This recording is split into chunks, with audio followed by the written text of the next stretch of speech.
Good evening बच्चों। Today's lecture is the invasion of the Alexander. बच्चों आज का हमारा टॉपिक है सिकंदर का आक्रमण। बच्चों this is a very important topic, important in the sense of history में ये टॉपिक बहुत इम्पॉर्टेंट है क्योंकि ये इतिहास में एक टर्निंग पॉइंट है। टर्निंग पॉइंट किस तरीके से है वो मैं आपको जैसे जैसे आगे बढ़ेंगे बताती जाऊंगी। सबसे पहले मैं आपको बता दूं, सिकंदर ग्रीस का राजा था और वो यहाँ भारत में विश्व विजय का सपना, वर्ड्स विन करना है और ये सब ड्रीम तो सब ये ऑल नो। तो वो इसी रेफरेंस में इंडिया में आया था और विश्व विजय के सपने को तोड़ने का श्रेय भी भारत को ही जाता क्योंकि उसके बाद वो कहीं भी विक्ट्री कर नहीं पाया और उसकी डेथ हो गई थी। तो ये एक बहुत बड़ा टर्निंग पॉइंट किस लिए है, केवल उसके विजय के सपने को तोड़ने के लिए या कुछ और भी कॉन्सिक्वेंसेस हैं, आज हम लोग इस लेक्चर में यही देखेंगे। तो इन्वेजन ऑफ अलेक्जेंडर उससे ज़्यादा महत्वपूर्ण है इम्पैक्ट ऑफ इन्वेजन, मतलब कि सिकंदर के आक्रमण से ज़्यादा महत्वपूर्ण है सिकंदर के आक्रमण का प्रभाव भारत पर क्या पड़ा या हमने उनको किस तरह से प्रभावित किया।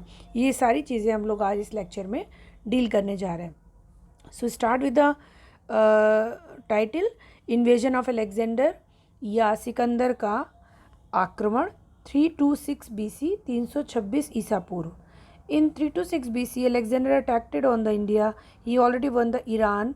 Now he wanted to invade the India.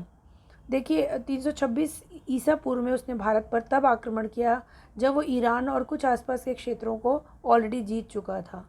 और इससे अलेक्जेंडर से पहले ईरान का एक छोटा अटैक इंडिया पर हो चुका था और इंडिया की प्रोस्पैरिटी के बारे में उसने सुन रखा था। तो उसने ये सोचा कि मैं इस तरफ के सारे एरियाज़ को जीत लेता हूँ, आफ्टर दैट इंडिया में जाता हूँ और फिर इंडिया से होते हुए मैं पूरा वर्ल्ड जीत लूँगा। तो उसने इधर के पूरे एरियाज़, मतलब कि वेस्टर्न जोन पूरा जीत लिया और उसके बाद वो इंडिया की तरफ प्रोसीड हुआ।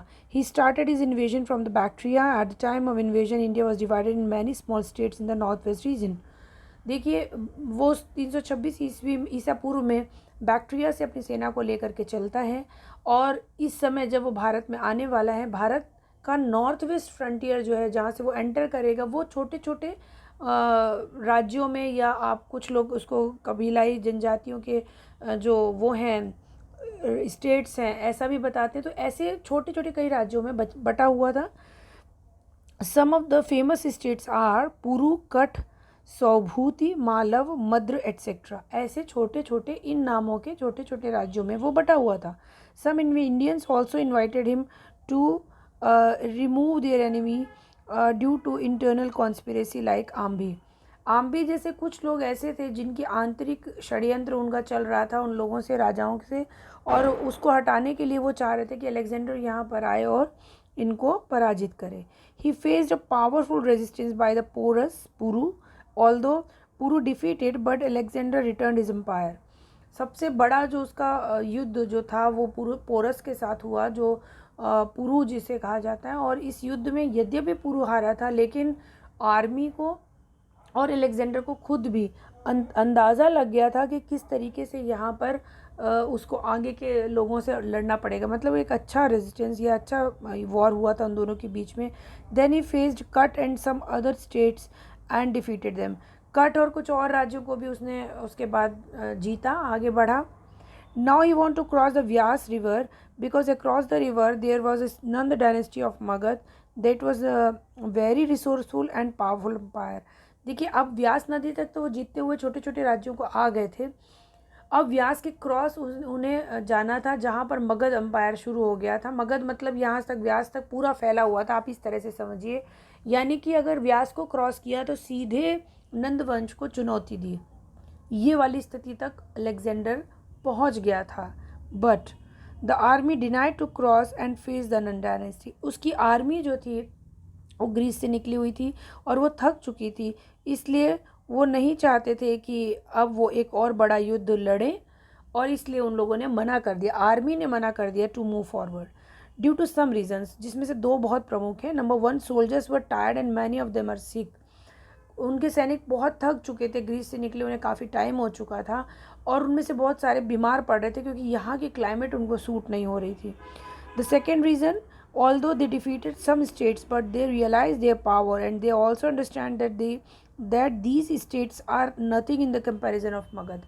यद्यपि वो जीत रहे थे अभी तक, लेकिन उनके जो युद्ध हुए थे उसमें उनको इस बात का अनुभव हो गया था कि जिनसे उन्होंने युद्ध किया है वो मगध के सामने छोटे छोटे राज्य हैं, मतलब नथिंग, मतलब छोटे छोटे राज्य हैं। और इतने बड़े राज्य, इतने रिसोर्सफुल राज्य से अभी युद्ध करना बाकी है। तो अगर व्यास को क्रॉस करके उनको चुनौती देते हैं तो निश्चित रूप से उनके लिए कठिन समस्या हो जाएगी और शायद ही वो अपने क्षेत्र में वापस जा पाएँ। So by these reasons, by some other reasons also, they denied to move forward और उन्होंने आगे जाने से मना कर दिया. Alexander started back his journey to Greece. He had given some provinces to his governors. इसलिए अलेक्जेंडर ने यू टर्न मारा और वापस ग्रीस के लिए चल दिया और अब कुछ क्षेत्रों का एडमिनिस्ट्रेशन उसने गवर्नर्स को रख करके कुछ लोगों को, स्थानीय लोगों को ही गवर्नर बना दिया, कुछ उसने अपने सैनिकों को, सेनापतियों को यहाँ गवर्नर्स के रूप में छोड़ा. He also defeated Saubhuti in return and also Malav, Kshudraka etc. लौटते में उसने मालव, क्षुद्रक और सौभूति जैसे राज्यों को भी हराया. He reached in 323 BC at the Babylon and died. Babylon में 323 ईस्वी में रिटर्न होते समय उसकी मृत्यु हो गई. And by this way his dream was also unfinished. Impact, अब देखिए, अब ये तो जर्नी हो गई इंडिया की इन्वेजन की, लेकिन अब इसका इम्पैक्ट देखिए, दैट इज़ मोर इम्पॉर्टेंट. सबसे पहला impact, cultural exchange. in this duration of the 15 months, some cultural exchange happened in northwest India like coinage, astrology and clothing. 15 महीने लगभग यहाँ पर अलेक्जेंडर उसकी सेना के साथ डिफरेंट एरियाज़ में रहा और इन द मीन टाइम उसने यहाँ की संस्कृति, यहाँ की एस्ट्रोलॉजी यानी ज्योतिष, पहनावा जो हम लोगों ने भी सीखा ग्रीस से और यहाँ के लोगों ने उनसे इन सब चीज़ को सीखा. And the same time coinage, सिक्कों के, जो हमारे भारत के सिक्के जो अभी तक बन रहे थे, आहत सिक्के वगैरह चले आ रहे थे अभी तक, उनमें काफ़ी चेंजेस आए ड्यू टू इनके संपर्क से, इनकी चीज़ों से हम लोगों ने कुछ जो चीज़ें सीखी. और एस्ट्रोलॉजी जो हमारी थी वो इनके थ्रू ग्रीस में पहुंच गई. Indian rulers also realise that horse is better than the elephant in war. हमारे इंडिया में वॉर के लिए एलिफेंट को काफ़ी मजबूत वो माना जाता था और गज सेना काफ़ी महत्वपूर्ण हुआ करती थी. बट आफ्टर दिस उनको ये समझ में आया कि स्पीड जो है वो हॉर्स के साथ ही होती है, इसलिए वो हॉर्स को कहीं ना कहीं अपनी सेना में स्थान देना पड़ेगा. चूँकि आप जानते हैं भारत में इतने अच्छी श्रेणी के घोड़े नहीं मिलते थे, आज भी नहीं मिलते हैं, इसलिए सेना के एक भाग के रूप में गज सेना बहुत महत्वपूर्ण थी. लेकिन इस युद्ध में गज सेना ने अपनी ही सेना को बहुत नुकसान पहुंचाया था. ये रीज़न इसलिए निकल करके आया. Governor system introduce in the north west frontier which continue till Gupta empire.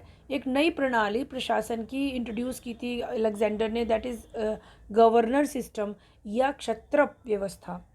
Hindi में इसको क्षत्रप व्यवस्था कहते हैं, यानी कि एक तरह से आपका एक रिप्रेजेंटेटिव यहाँ रहेगा और प्रशासन देखेगा. और ये व्यवस्था उसने चालू की और अभी मौर्य काल आ जाएगा. मौर्य काल से लेकर के गुप्त काल तक नॉर्थ वेस्ट फ्रंटियर में क्षत्रपों की ये प्रणाली कंटिन्यू रही. Some Indian philosophers went to the Greece to give the importance of the Hinduism. Hinduism में जो फिलॉसफी है जो आज भी वर्ल्ड में नंबर 1 मानी जाती है, उसको समझाने के लिए, उसको बताने के लिए यहाँ से बहुत सारे फिलोसफर्स जो थे वो ग्रीस को गए. Some Greek historians came in India and this became a milestone historiography और history writing in India. Bharat में हिस्ट्रियोग्राफी या हिस्ट्री राइटिंग का बहुत अच्छा कल्चर नहीं था, वो हमने ग्रीस लोगों से सीखा. आप देखिएगा अलेक्जेंडर के इन्वेजन के पहले हम कोई भी date 1500 BC, 1000 BC, 600 BC centuries में दे रहे हैं. But here we are giving the date like 326 BC, 323 BC, यानी कि ये जो एग्जैक्ट डेट है, this is the contribution of the Greek historians. तो ये जब यहाँ पर आए तो उन लोगों ने अपना डेट का, कि हर घटना के साथ में जो डेट हो रही है उसको लिखना चाहिए, इस महत्व को बताया. और इसीलिए भारतीय इतिहास में भी अलेक्जेंडर की तिथि तय हो गई और आगे हमारा मौर्य काल और उसके बाद चंद्रगुप्त मौर्य, अशोक और सबकी तिथियाँ तय होती चली गई. A definite date got after the attack of the, यही चीज़ what I am going to tell you, यही चीज़ मैं आपको समझा रही थी कि एक निश्चित तिथि अब जो है भारतीय इतिहास पे चलती जाएगी. It was not a big loss to the India. Alexander's dream to win the India finished after Indian invasion. Of the world finished after the Indian invasion. देखिए भारत को कोई बहुत बड़ा नुकसान अलेक्जेंडर के अटैक से नहीं हुआ. एट द सेम टाइम जो इंडिया वर्ल्ड को जीतने का जो ड्रीम था वो इंडिया की इस इन्वेजन से समाप्त हो गया. Some important impact are only could be remembered. केवल इस इन्वेजन में जो इम्पैक्ट थे जिनकी अभी हम चर्चा कर रहे थे वही ज़्यादा इम्पॉर्टेंट रह जाते हैं. तो हम लोग इस क्वेश्चन को भी इसी तरह से प्रिपेयर करें बच्चों. इन्वेजन की घटनाओं में कि फिर झेलम नदी के तट पर वो हाथियों ने कीचड़ हो गया और उन्होंने अपने ऊपर, these all stories for interest आप पढ़ सकते हैं. लेकिन जब क्वेश्चन की मेकिंग करा करिए तो हमें इंसिडेंट्स से ज़्यादा इम्पैक्ट पे, कॉन्सिक्वेंसेस पे ध्यान देना चाहिए. तो अलेक्जेंडर के इम्पैक्ट्स पर ध्यान देते हुए कंक्लूजन बनाइएगा. And that is sufficient for the today's lecture. Good day and have a nice day.